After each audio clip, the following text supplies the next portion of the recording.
Good morning बच्चों।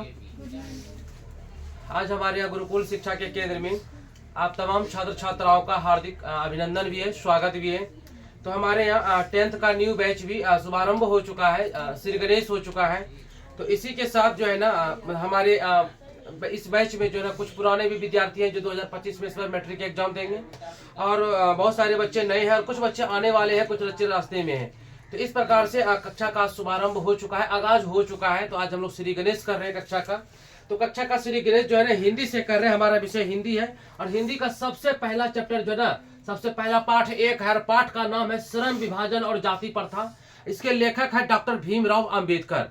तो इसी का आज हम लोग लेक्चर करेंगे। तो सबसे पहले हम आपको ये बता देते हैं कि आपके जो एग्जाम में है ना, आपके एग्जाम में किसी भी विषय में जो क्वेश्चन का टाइपिंग रहता है, पहले इसको समझिए, चीजों को समझिए। हम बार बार बोलते हैं कि चीजों को समझिए, ठीक है। अनजान जिंदगी में जहां से मतलब कि झटका लग गया, अनजान जिंदगी में जहां पे ठोकर लग जाए वहीं से जीना शुरुआत कीजिए। ये आज का सुविचार है मेरी तरफ से कि अनजान जिंदगी में भटकते भटकते जहां ठोकर मिल गया वहीं से एक नया सवेरा शुरू कीजिए, वहीं से जिंदगी का शुरुआत कीजिए। तो चलिए, तो इसी के साथ साथ सारे बच्चे बोल रहे थे कि सर लेक्चर कब से कीजिएगा। तो हम भी सोचे कि मतलब कि जरूरी भी है, तो सही समय का इंतजार हमें भी था। तो आज हम बस यही कहेंगे कि गुरुकुल कभी झुकेगा नहीं, ठीक है ना झुका था ना झुकेगा। चलिए, तो जैसे पुष्पा नहीं झुकेगा वैसे गुरुकुल कभी झुकेगा नहीं। चलिए, तो इसी के साथ जो है ना हम आपको ये बता दें पहले कि आपके एग्जाम में जो है ना आएगा ऑब्जेक्टिव।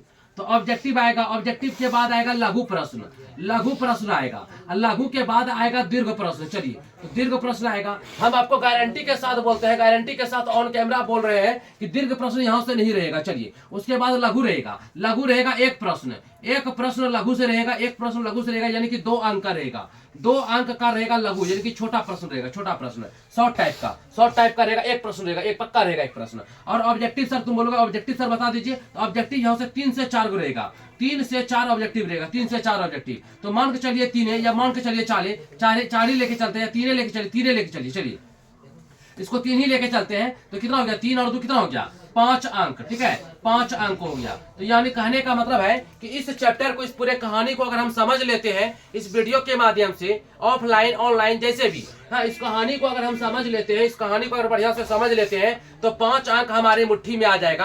5 अंक कहाँ जाएगा, हमारे मुट्ठी में, कहाँ जाएगा, हमारे मुट्ठी में आ जाएगा 5 अंक, ठीक है। ये 5 अंक जो है ना किसी से मतलब कि हिलना डोलना नहीं चाहिए, सबके पास आ जाना चाहिए 5 अंक, समझे ना। इस लेक्चर के माध्यम से हम एक एक करके सारे पॉइंट्स को बताएंगे। पूरा कहानी है श्रम विभाजन और जाति प्रथा का, पूरा कहानी है यहाँ पे भी, ठीक है। और आधे घंटे में, पौने घंटे में, 40 मिनट में, 45 मिनट में आपका ये पूरा लेक्चर कंप्लीट हो जाएगा। और इस लेक्चर के माध्यम से आपको एक भी ऑब्जेक्टिव आपका मिस नहीं होगा, आपको प्रश्न उत्तर लिखने में भी दिक्कत नहीं होगा। चलिए, तो आज का आगाज हम यहाँ से कर दिया। आज यहाँ पे डंका बज चुका है लेक्चर का। तो इसके बाद जो है ना संस्कृत, ये तो हिंदी का लेक्चर है, हिंदी में 12 चैप्टर है, 12 अध्याय का लेक्चर होगा। और संस्कृत का मतलब कि जितने भी अध्याय है उसका लेक्चर होगा। साइंस का जितना भी क्वेश्चन आंसर लिखा है, एक एक क्वेश्चन पे हम डील करेंगे, चर्चा करेंगे। तो अब जो है ना मतलब कि इस लेक्चर के माध्यम से जितने भी पुराने छात्र हैं जो 2025 में एग्जाम देना चाहते हैं, उसको मतलब कि बहुत ज्यादा मतलब कि चांस है, ठीक है, तो यहाँ पे सीखने का, तो वो सीखिए। और जो नए बच्चे हैं जो हमें मतलब कि सब्सक्राइब कर चुके हैं, जो सब्सक्राइब नहीं भी किए हैं,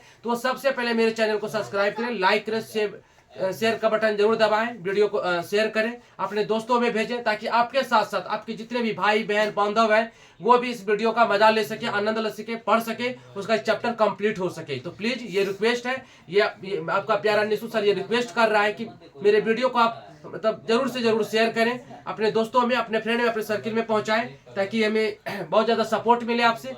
चलिए, तो थैंक यू सो मच। हम बार बार बताते रहेंगे हर वीडियो के माध्यम से कि हर एक चैप्टर से आपको 4-5 अंक आएगा। तो इस चैप्टर से, यानी कि पहला चैप्टर से, श्रम विभाजन और जाति प्रथा चैप्टर का नाम है पहला चैप्टर, जिसके लेखक है डॉक्टर भीमराव अंबेडकर, जिसके लेखक है संविधान निर्माता डॉक्टर भीमराव अंबेडकर। और ऑब्जेक्टिव से आएगा 3 से 4 क्वेश्चन, लघु से आएगा एक प्रश्न, दीर्घ से नहीं रहेगा इसमें। तो यानी कल कुल मिलाकर के 5 अंक रहेगा, 5 अंक आपका यहाँ पे क्लियर कर देंगे। एग्जाम में जाइएगा गर्दा उड़ा के आ जाइएगा, एग्जाम में जाइएगा और गर्दा उड़ा के आ जाइएगा। चलिए, अब यहाँ पे मतलब लेक्चर को समझते हैं, अब यहाँ से लेक्चर को समझते हैं कि लेक्चर क्या है, ठीक है। चलिए, तो सबसे पहली बात है कि आप लोग जो है ना मतलब कि फिर से हम बोल देते हैं कि कक्षा 10 का शुभारंभ हो चुका है। आपके अगल बगल में जितने भी भाई बहन हैं छात्र छात्राएं जहां तक हमारी आवाज इस यूट्यूब के माध्यम से, चैनल के माध्यम से जा रही हैं, उन तमाम छात्र छात्राओं को संदेश है कि हमारे यहाँ गुरुकुल शिक्षा का केंद्र में आप आइए और जबरदस्त तरीके से मतलब कि अपना कोर्स को मतलब कि आनंद उठाइए। डेली आना पड़ेगा, डेली पढ़ना पड़ेगा। सोचिएगा कि एक दिन 12 बजे तक पढ़ लेंगे तो विद्वान बन जाएंगे, रिजल्ट बन जाएगा, हरगिज नहीं होगा। रोज 12 बजे तक पढ़िए, रोज गुरुकुल आइए, रोज मन लगा करके पढ़िए, रोज लेक्चर करेंगे और तब जाकर के आपका रिजल्ट जो है ना, आपको हम ये भी बता देते हैं, आपको ये भी बता देते हैं कि 500 का है, 500 का एग्जाम होता है तो आपका जो है ना 400 अंक कोई नहीं काटेगा। आपका 400 अंक बहुत बच्चा का आया है। हम आपको इस यूट्यूब माध्यम से बता दें कि हमारे यहाँ से, हमारे गुरुकुल से जो है ना मतलब कि बिहार टॉपर में भी बच्चा आया है, शामिल हुआ है, जिसका अंक जो है ना 476 प्लस है। ठीक है, चलिए तो आपका जो यहाँ पे हम तैयारी करवाएंगे वो हम 400 और 450 के बीच में करवाएंगे। आपका तैयारी 400 और 450 के बीच में तैयारी होगा। ठीक है, तो इस प्रकार से देखिएगा, तो जो जितना जी जान लगाएगा उसके नसीब में उतना अच्छा अंक आएगा, सफलता आएगा। एक बात जान लीजिए, एक कहावत है कि शरबत में चीनी जितना ज्यादा डालिएगा शरबत उतना मीठा होगा। उसी प्रकार से आप अपने जीवन में जितना मेहनत कीजिएगा सफलता उतना अच्छा मिलेगा, बढ़िया मिलेगा। ठीक है, घोर के पिलाने वाली चीज नहीं है, हम समझाएंगे बेहतरीन तरीके से। आप बैठे रहिए, चुपचाप आनंद लीजिए लेक्चर क्लास का। चलिए उसके बाद हम यहाँ पे आप शुरू करते हैं। आज का चैप्टर है हमारा, सबसे पहली बात है कि हिंदी है। हिंदी का पाठ 1 है और पाठ का नाम है श्रम, विभाजन और जाति प्रथा। आज लेक्चर क्लास है, गद खंड है। गद खंड का मतलब होता है गौदली, ये गद खंड का मतलब होता है कहानी वाला भाग। एक होता है पद खंड, पद खंड का मतलब होता है कविता वाला भाग, गद खंड का मतलब होता है कहानी वाला भाग। ठीक है, चलिए अब यहाँ पे देखते हैं, जरा सा बढ़िया से समझो। और हम ये भी बोल देते हैं तमाम छात्र छात्राओं को कि आप घर में जाकर के इस वीडियो को कम से कम 3 से 4 बार देखिएगा। कान में एयरफोन लगा लीजिएगा और आराम से जो है ना 2x पे देख लीजिएगा या 1x पे देख लीजिएगा। अगर क्वालिटी बढ़िया नहीं होगा तो अपने मोबाइल से क्वालिटी को थोड़ा सा बढ़ा लीजिएगा और बढ़ा करके देखिएगा, बढ़िया से खूब मन लगेगा। ठीक है, और एक भी अंक आपका यहाँ से खत्म नहीं होगा। चलिए तो अब हम यहाँ पे चलते हैं, तो अब यहाँ से चलते हैं कि हिंदी है, पाठ 1 है, पाठ का नाम है श्रम, विभाजन और जाति प्रथा। आज हमारा लेक्चर क्लास है, 34 से बैठिए। उसके बाद यहाँ पे सबसे पहले देख लीजिए, सबसे पहले है कि पाठ का नाम है श्रम, विभाजन और जाति प्रथा। ये हमारा पाठ का नाम है। और पाठ की जो विधा है, किस टाइप का मतलब कविता कहानी है, ये पाठ की विधा निबंध है। पाठ की विधा क्या है, तो निबंध है। ठीक है, फिर है यहाँ पे पाठ के लेखक। पाठ के लेखक का नाम है डॉक्टर भीमराव अम्बेडकर।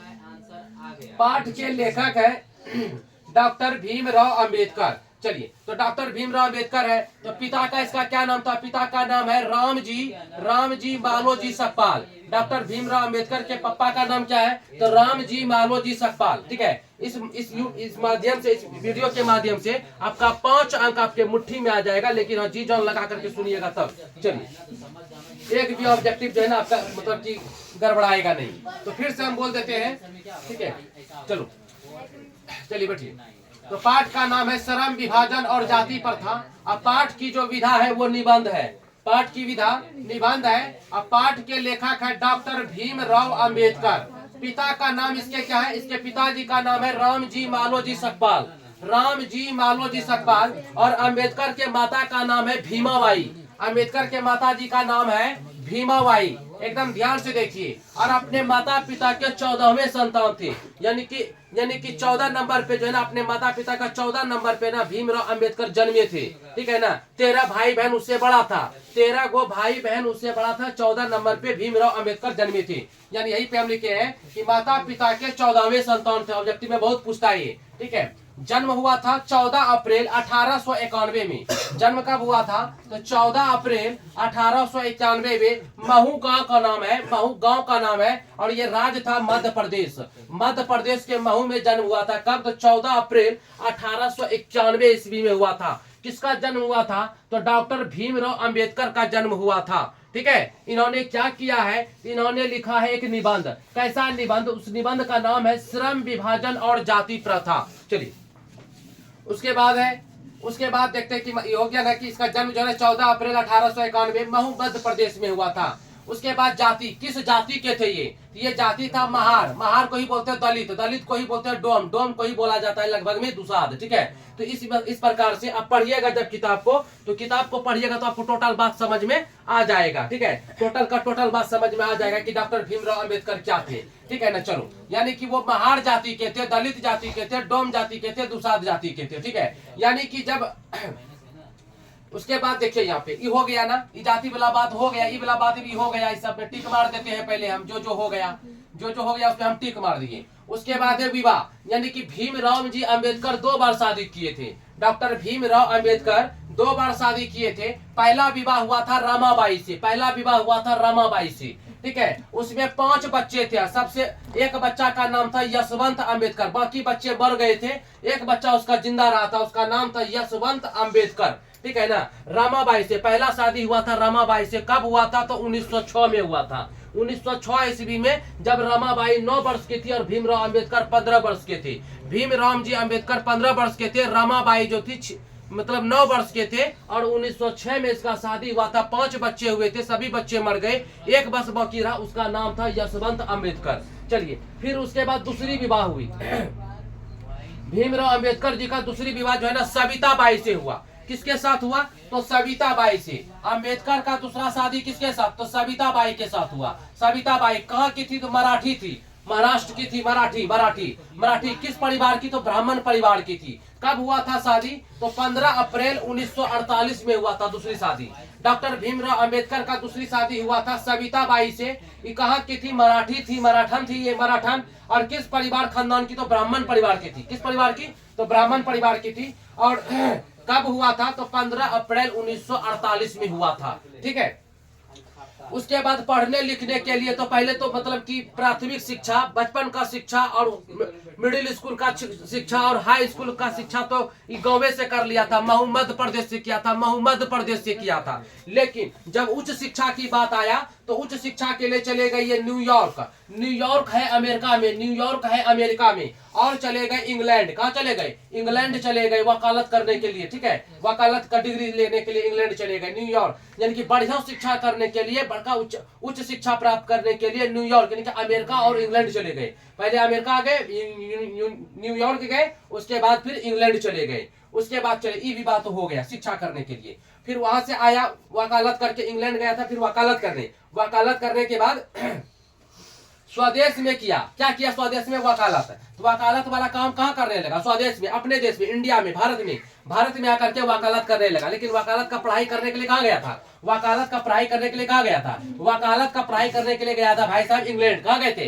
इंग्लैंड गए थे। चलो ठीक है, जीवन के मुख्य 3 व्यक्ति, इसके जीवन के बढ़िया 3 आदमी। ठीक है, जैसे हम आपको कभी बोले थे या कल बोले होंगे कि हमको पूरे हिंदुस्तान में 2 आदमी बहुत अच्छा लगता है। ठीक है ना, पूरे हिंदुस्तान में। ऐसे माता पिता तो मेरे लिए भगवान के दाखिल है ही, सबके लिए है, मेरे लिए भी है। माता पिता तो हीरो होता है मेरे लिए, सोना चांदी के समान है। लेकिन उसके अलावा अगर हमसे कोई पूछा या पूछेगा तो मेरे मुंह से 2 ही नाम निकलता है। एक है मोदी जी, जो पूरे विश्व गुरु के नाम से जाने जाते हैं। एक है मेरे प्रिय खान सर, ठीक है ना, जो कि गरीबों के मसीहा है, बहुत गरीब गुरुआ को पढ़ाते हैं। वो मेरे 2 इंसान मेरे फेवरेट है जीवन के। अभी मेरे प्रिय खान सर का तबीयत खराब चल रहा है, तो आप लोग भी प्रार्थना कीजिए कि खान सर का तबीयत जल्द से जल्द सही हो जाए और सभी उन तमाम गरीब असहाय बच्चों को फिर से मदद मिल सके, उनको पढ़ा सके। चलिए, उसके बाद है कि अपना भारत आकर के वकालत करने लगा। इसके जीवन में 3 आदमी बढ़िया था, उस 3 आदमी का ही बात मानता था। तो पहला आदमी था कबीर, पहला आदमी क्या था? तो कबीर। उसके बाद बुद्ध भगवान, महात्मा बुद्ध। उसके बाद कौन था? तो ज्योतिबा फुले। तो आप कहेगा कि डॉक्टर भीमराव अंबेडकर के जीवन में कौन 3 आदमी था? तो पहले बोलेंगे कबीर, उसके बाद बोलेंगे क्या बोलेंगे? उसके बाद क्या बोलिएगा? बुद्ध, महात्मा बुद्ध। उसके बाद बोलेंगे ज्योतिबा फुले, हाँ महात्मा। ठीक है, ये अंबेडकर के जीवन के 3 प्रमुख व्यक्ति कबीर, बुद्ध और ज्योतिबा फुले। ये हो गया। ये बहुत पूछा जाता है ऑब्जेक्टिव में। अन्य नाम, इसको कौन कौन नाम से जाना जाता है? डॉक्टर भीमराव जी अंबेडकर को किस किस नाम से जाना जाता है? इसको जाना जाता है बाबा साहेब के नाम से, संविधान निर्माता के नाम से और संविधान जनक के नाम से जाना जाता है। संविधान निर्माता के नाम से भी जाना जाता है, ठीक है, संविधान जनक के नाम से भी जाना जाता है, और किस नाम से जाना जाता है? तो बाबा साहेब के नाम से भी जाना जाता है। चलिए इन 3 नाम से इसको मतलब कि जाना जाता है। उसके बाद है प्रमुख रचनाएं, यानी कि डॉक्टर भीमराव अंबेडकर ने कौन कौन सा कहानी लिखा है। डॉक्टर भीमराव अंबेडकर ने कौन कौन कहानी लिखा है, कैसा कैसा पत्रिका लिखा है, ठीक है, कैसा कैसा निबंध लिखा है। चलिए उसके बाद है, सर को बोल दीजिए थोड़ा धीरे बोलिए। उसके बाद है तो इसके प्रमुख रचनाएं देख लीजिए। तो पहला रचना है कि द कास्ट इन इंडिया। पहला रचना का नाम है कि द कास्ट इन इंडिया है। पहला रचना का नाम है द कास्ट इन इंडिया। बहुत पूछता है कि द कास्ट इन इंडिया किसके रचना है, तो क्या बोलिएगा, डॉक्टर भीमराव अंबेडकर के, यानी कि बोल देगा कि द कास्ट इन इंडिया के लिखा है, तो डॉक्टर भीमराव अंबेडकर, डॉक्टर भीमराव अंबेडकर। बोलेगा देयर मैकेनिज्म, देयर मैकेनिज्म किसने लिखा है, तो देयर मैकेनिज्म भी डॉक्टर भीमराव अंबेडकर ने लिखा है। पूछेगा Buddha and his Dhamma, Buddha and his Dhamma किसने लिखा है, तो डॉक्टर भीमराव अंबेडकर ने लिखा है। किसने लिखा है, तो डॉक्टर भीमराव अंबेडकर ने लिखा है।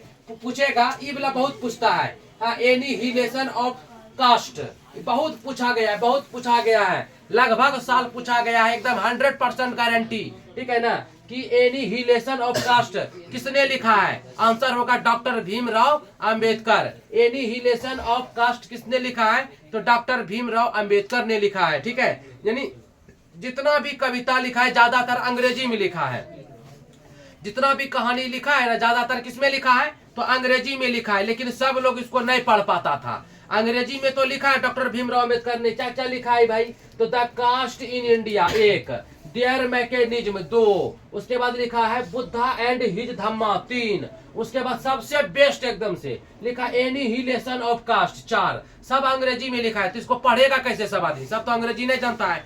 एक आदमी था, उसका नाम था ललाई सिंह यादव, उसका नाम था ललाई सिंह यादव, उसका नाम था ललाई सिंह यादव। इन्होंने क्या किया, सब लिखलका को हिंदी में कर दिया, ठीक है, हिंदी में रूपांतरण कर दिया। सब लिखलका को क्या किया, हिंदी रूपांतरण यानी कि ट्रांसलेट कर दिया। क्या कर दिया, सब ये अंग्रेजी में लिखा था, डॉक्टर भीमराव अम्बेडकर ने अंग्रेजी में कहानी लिखा, अंग्रेजी में कहानी लिखा, अंग्रेजी में कहानी लिखा, ये भी अंग्रेजी में कहानी लिखा। तो सब आदमी नहीं पढ़ पाता इसको, तो ललाई सिंह यादव ने क्या किया, सबको हिंदी में कर दिया। क्या कर दिया, हिंदी में। तो बोलेगा कि डॉक्टर भीमराव जी अंबेडकर के रचनाओं को हिंदी में रूपांतरण किसने किया, ललाई सिंह यादव ने किया है, ललाई सिंह यादव ने किया। इसको याद रखिएगा, बहुत पूछा है एग्जाम में, ठीक है। उसके बाद देखिए इसके संपूर्ण काव्य खंड को कितने खंडों में बांटा गया है, इसके संपूर्ण काव्य वाक्य को, एक गद्य को, कहानी को 21 खंडों में बांटा गया है, विभाजित किया गया है।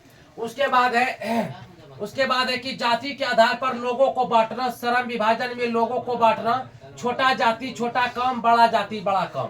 इस चैप्टर से हमें यह मतलब की शिक्षा मिल रही है, ठीक है, कि जो मतलब कि छोटा जात है वो छोटके कम करेगा, बड़ा जात है तो बड़का कम करेगा। जैसे ब्राह्मण बड़ा है तो पूजा कराने का काम करेगा, नाली साफ करने का काम नहीं करेगा, ठीक है ना। क्षत्रिय है तो बड़ा जात है, बड़ा काम करेगा। बनिया होता है तो बनिया वाला काम करेगा, यानी कि जैसा जात वैसा काम। ये मतलब बोल रहा है कि इसमें दलित वर्ग को, ठीक है, कि जो जैसा जात है वैसा काम करेगा। लेकिन ये चीज डॉक्टर भीमराव जी अंबेडकर को पसंद नहीं था। क्यों, हम छोटा जात है तो बड़ा काम नहीं कर सकते हैं, कर सकते हैं। इसका विरोध करते थे, बहुत विरोध करते थे कि नहीं हम भी आगे बढ़ेंगे, हम भी बढ़िया बढ़िया काम करेंगे। लेकिन सब समाज बोलता था कि नहीं, तुम छोटा जात है, तुम मतलब कि दुसाध है, तुम दलित है, तुम डोम है, तुम दुसाध जात के हो, तुम मतलब कि सब में सट नहीं सकते हो, तुम सबके साथ बैठ नहीं सकते हो, ठीक है, तुम सबके साथ खा नहीं सकते हो,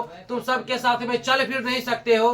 तो जरा सा ये भी सुन लीजिए, डॉक्टर भीमराव जी अंबेडकर जब बच्चे थे, जब पढ़ने के लिए जाते थे गांव के विद्यालय में, जब गांव के विद्यालय में पढ़ने के लिए जाते थे, तो जब उसको प्यास लगती थी सबसे पहले तो उसको बरामदे पे बैठाया जाता था, रूम में नहीं बैठाया जाता था। सब बच्चा रूम में है, टीचर रूम में है, ब्लैक बोर्ड रूम में है, और मतलब कि अंबेडकर जी को बरामदे में बाहर चुपचाप बैठा दिया है अकेले, क्योंकि दलित था, वो जात का डोम था, सब बच्चा में सटेगा तो छुआ जाएगा, ठीक है ना। उसके बाद जब उसको पानी प्यास लगता था तो उसको घड़ा लोटा गिलास छूने नहीं देता था, बोलता था तुम ऐसे करके आ करो, आ करो, और ऊपर से पानी गिराता था उसके मुंह में। बात समझ में आ रही है, ठीक है। वो बेचारा ऐसे करके मुंह फड़ता था, उसके मुंह में पानी देता था, यानी कि उसको गिलास छूने भी नहीं दिया जाता था, कहे कि गिलास छुआ जाएगा, लोटा छुआ जाएगा, ठीक है ना, घड़ा छुआ जाएगा। बात समझ में आ रही है? चलिए, क्योंकि वो छोटे जात से थे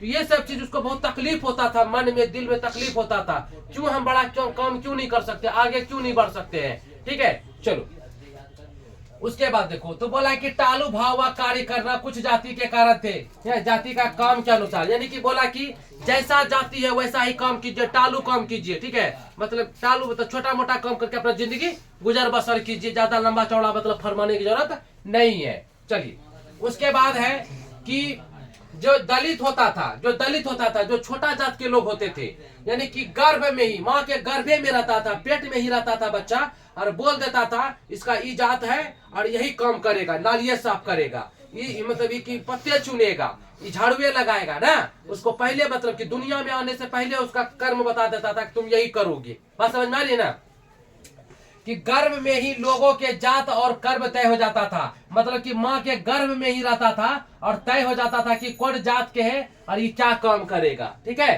किस जात के है और कौन सा काम करेगा। उसके बाद देखो अम्बेडकर जी इस प्रथा को बहुत गलत मानते थे, जो था ना कि छोटा जात छोटा काम, माता जी के घर में ही रहेगा, माँ के घर में रहेगा तो मतलब कि जात क्लियर हो जाएगा, कर्म क्लियर हो जाएगा। इस चीज का तकलीफ होता था किसको? अम्बेडकर को। अम्बेडकर जी को ना इस चीज का बहुत ज्यादा तकलीफ होता था, बहुत ज्यादा मतलब कि खराब लगता था ये बात। उसके बाद देखिए जब वो तंग आकर के फिर क्या हुआ, जब उसको तकलीफ लगने लगा तो तकलीफ लगते एक दिन ऐसा आया कि अम्बेडकर जी ने जो है, अम्बेडकर जी ना 1956 में, वो साल था 1956 में, हिंदू धर्म को छोड़ दिया।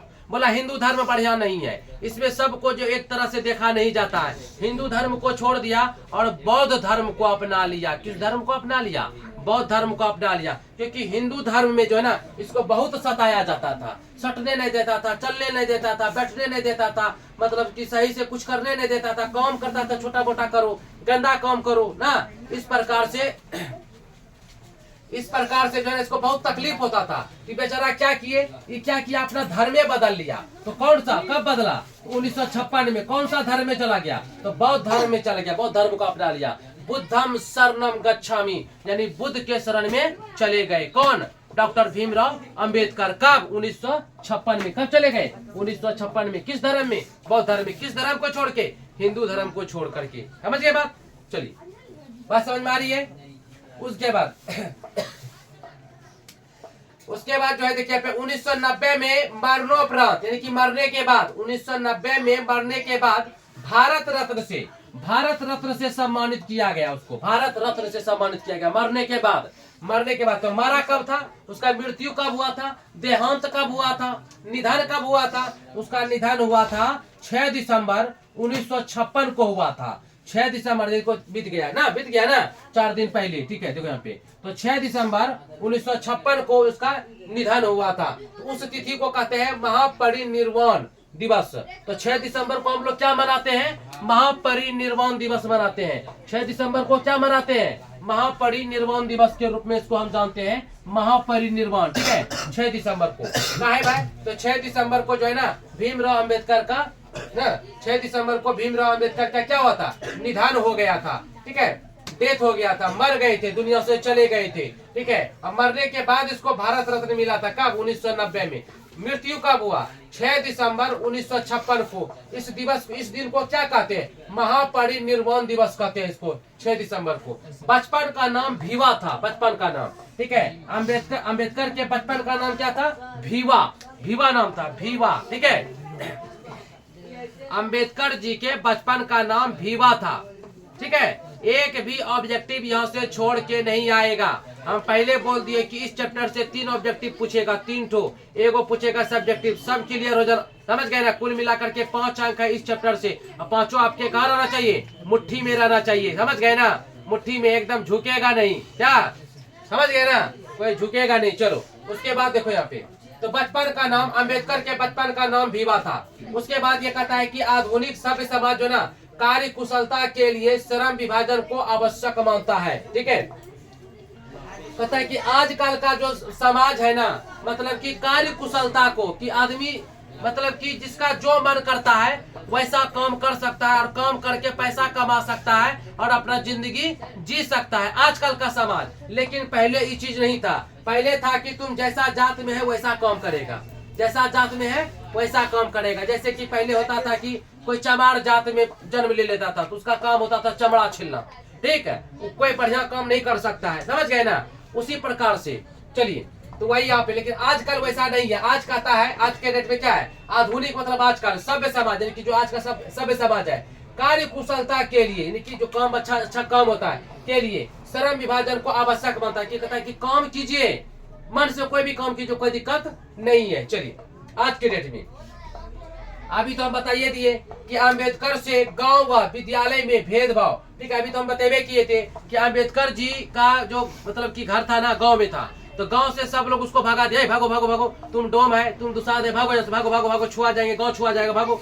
तो उसको भगा दिया खेत में रहने के लिए। कहाँ? खेत में उसको भगा दिया। वो चल गया, मतलब कि घर से उसको गांव से भगा दिया, खेत में रहने लगा बेचारा, ठीक है। अम्बेडकर जी के माता पिता उसके जितने भी मतलब कि थे जात, वो खेत में चल गए रहने के लिए, गांव से भगा दिया गया, क्योंकि गांव छुआ जाता। काहे कि छोटे जात के थे, गांव छुआ जाता, इसलिए इसको गांव से दूर भेज दिया। विद्यालय पढ़ने के लिए जाते थे तो इसको बरामदे पे बैठाता था, ठीक है। विद्यालय जब ये पढ़ने के लिए जाते थे ना, इसको बरामदे पे बैठाया जाता था, इसको सटने नहीं देता था। क्लासरूम में नहीं बैठना है तुमको, बरामदे पे बैठो। बरामदे ये क्लासरूम है, ये हॉल है, इसको बाहर बैठाया जाता था। बाहर में क्या पढ़ेगा वो?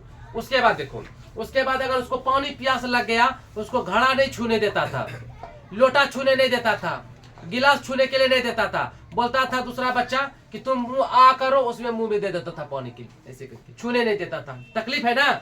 चलिए, तो वही सब चीज से उसको बहुत ज्यादा तकलीफ था और उसी कारण उन्होंने क्या किया, हिंदू धर्म को छोड़ दिया और किस धर्म में चल गया, बौद्ध धर्म में चले गया। कब चले गया? 1956 में चले गया, बौद्ध धर्म को अपना लिया था मरने से पहले।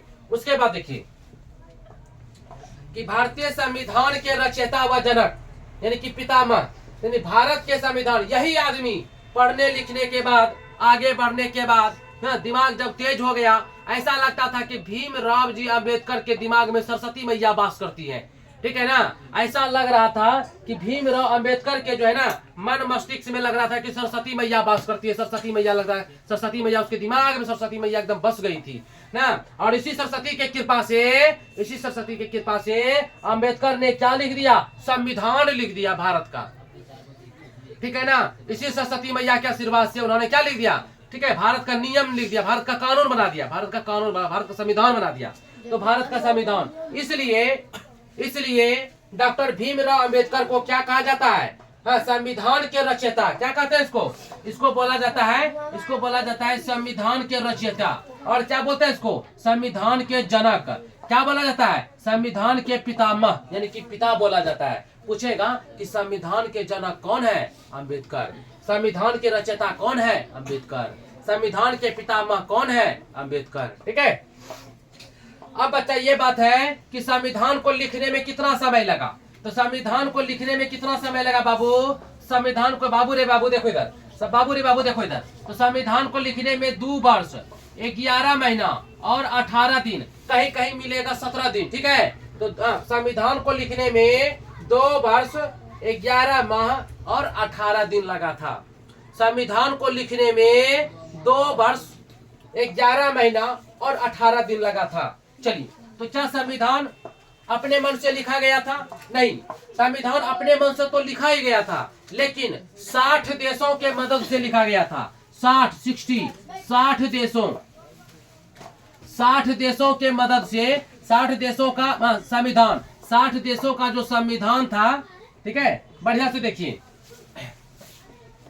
60 देशों का संविधान, 60 देशों का जो संविधान था ना, इसके मदद से, हाँ, इसके मदद से सब संविधान को इन्होंने पढ़ा, समझा। और पढ़ने समझने के बाद मुख्य रूप से जो है ना, मुख्य रूप से मतलब कि कुछ देश थे, जैसे अमेरिका है, रूस था, ठीक है ना, इस प्रकार से जो था, मतलब कि दक्षिण अफ्रीका था, कुछ मतलब कि 7, 8, 9 देशों से इन्होंने मतलब कि कुछ तत्व लिए, वहां से कुछ तत्व लेकर के इन्होंने क्या किया, कुछ देशों से हेल्प लेकर के क्या किया, अपने देश का संविधान बनाया, ठीक है। कुछ देशों के मदद से, कुछ देशों के, देखो यहाँ पे, कुछ देशों के देशों के संविधान के मदद संविधान के मदद से क्या बना डाला? तो अपने देश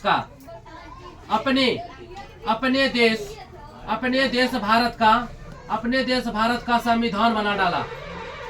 अपने देश भारत का संविधान बना डाला। अपना ये प्यारा सा इंडिया देखिए कितना मस्त लग रहा है देखने में। ये अपनी भारत माता देखो जरा से, यहाँ पे देखो, चलो ये देखो अपना भारत देखो कितना अच्छा लग रहा है, कितना प्यारा खिलखिला रहा है। देखो इसी भारत का जो है ना, इसी भारत का इन्होंने क्या किया, इन्होंने इसी भारत माता का, ठीक है, इसी भारत देश का संविधान लिख डाला। इसी भारत देश का क्या लिख डाला? संविधान लिख डाला। चलो कितने दिन में लिख डाला? तो 2 वर्ष 11 महीना 18 दिन। 2 वर्ष, बहुत पूछता है एग्जाम में, 2 वर्ष 11 महीना और 18 दिन में संविधान को लिख डाला। ठीक है, कई देशों के मदद से। चलिए उसके बाद है दुनिया का सबसे बड़ा हाथ से लिखा हुआ संविधान किस देश का है? तो भारत का। दुनिया का सबसे बड़ा संविधान किस देश का है? भारत का। ठीक है, दुनिया का सबसे बड़ा संविधान भारत का है। ठीक है, भारतीय संविधान में कुल कितने सदस्य थे? तो 389 सदस्य थे। ध्यान दीजिएगा, भारतीय संविधान में कुल 389 सदस्य है। ध्यान दीजिए, भारतीय संविधान में, ठीक है, भारतीय संविधान में कुल 389 सदस्य हैं। 389। पहली बैठक कब हुई थी संविधान बनाने का? तो हुआ था 9 दिसंबर 1946 को पहली बैठक हुआ था। 9 दिसंबर 1946 को पहली बैठक हुआ था। ठीक है, संविधान सभा का पहली बैठक जो हुआ था 9 दिसंबर 1946 को हुआ था। ध्यान देना। संविधान सभा के जो अध्यक्ष हैं, संविधान सभा के अध्यक्ष किसे माना गया? तो राजेंद्र प्रसाद को माना गया था। संविधान सभा के अध्यक्ष जो है वो राजेंद्र प्रसाद को माना गया था। संविधान सभा के अध्यक्ष राजेंद्र प्रसाद को। और प्रारूप समिति के अध्यक्ष जो है, प्रारूप समिति के अध्यक्ष है भीमराव अंबेडकर, यानी कि BR अम्बेडकर भी बोलते हैं इसको।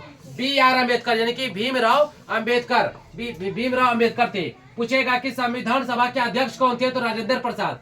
बोलेगा प्रारूप समिति के अध्यक्ष, बोलना अंबेडकर जी। ठीक है, पहली बैठक कब हुई थी? तो 9 दिसंबर 1946 में। संविधान कब बन गया था? तो 26 नवंबर 1949 को काम पूरा हो गया था। लिखने का काम पूरा हो गया था। संविधान लिखने का काम पूरा हो गया था कब? 26 नवंबर 1949 को। ठीक है, पूरे देश में लागू कब हुआ? तो 26 जनवरी 1950 को लागू हुआ। और इसी दिन को बोलते हैं गणतंत्र दिवस। क्या बोलते हैं? गणतंत्र दिवस। यानी कि जिस दिन 26 जनवरी 1950 था उसी दिन को गणतंत्र दिवस घोषित किया गया था। उसी दिन को क्या घोषित किया गया था? गणतंत्र दिवस।